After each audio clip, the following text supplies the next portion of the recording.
আমার বন্ধু একজন হিন্দু। তাকে বলেছি যে পাথর, গাছ বা সূর্য ঈশ্বর না। তখন সে প্রশ্ন করেছে, তোমরা কাবার দিকে সেজদা করো কেন, অন্য কোনো দিকে না কেন?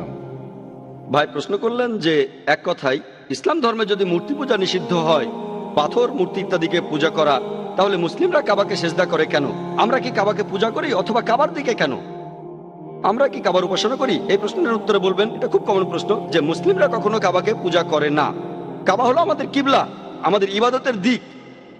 আর মুসলিমরা আমরা একতায় বিশ্বাস করি।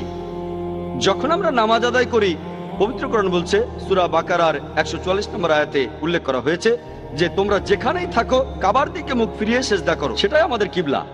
যেমন ধরেন আপনি সালাত আদায় করবেন এই হলের মধ্যে, কেউ বলবে উত্তর দিকে মুখ করে দাঁড়ায়, কেউ বলবে দক্ষিণ দিকে, কেউ বলবে পূর্ব, কেউ বলবে পশ্চিম।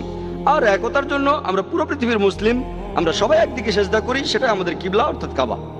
আমরা উত্তর দিকে থাকলে দক্ষিণ দিকে সেজদা করি, আমরা দক্ষিণে থাকলে উত্তর দিকে সেজদা করি, পশ্চিমে থাকলে পূবে করি, পূবে থাকলে পশ্চিমে করি সেজদা। আর যদি ভালো করে দেখেন, প্রথম যিনি এই পৃথিবীর সম্পূর্ণ ম্যাপ আঁকেন তিনি একজন মুসলিম, মোহাম্মদ আলী ইদ্রিসি এঁকেছিলেন 1154 সালে। প্রথম মুসলিমরা যে ম্যাপটা এঁকেছিল সেটার দক্ষিণ মেরু উপরে, উত্তর মেরু নিচে, কাবা ছিল সেন্টারে। পরবর্তীতে পশ্চিমারা এই ম্যাপটা আঁকলো, তারা এই ম্যাপটাকে একদম উল্টে দিল, উত্তর মেরু উপরে, দক্ষিণ মেরু নিচে, তারপরেও কাবা শরীফ সেন্টার, আলহামদুলিল্লাহ।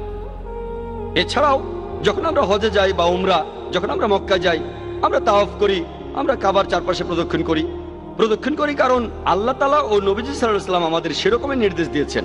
কিন্তু যদি যুক্তি দিয়ে দেখেন, যেটা আমার মনে হয় যে প্রত্যেকটা বৃত্তেরই মাত্র একটাই সেন্টার থাকে, তাই যখন আমরা কাবার চারপাশে প্রদক্ষিণ করি আমরা সাক্ষ্য দেই যে আল্লাহ তাআলা কেবলমাত্র একজন, ঈশ্বর একজন।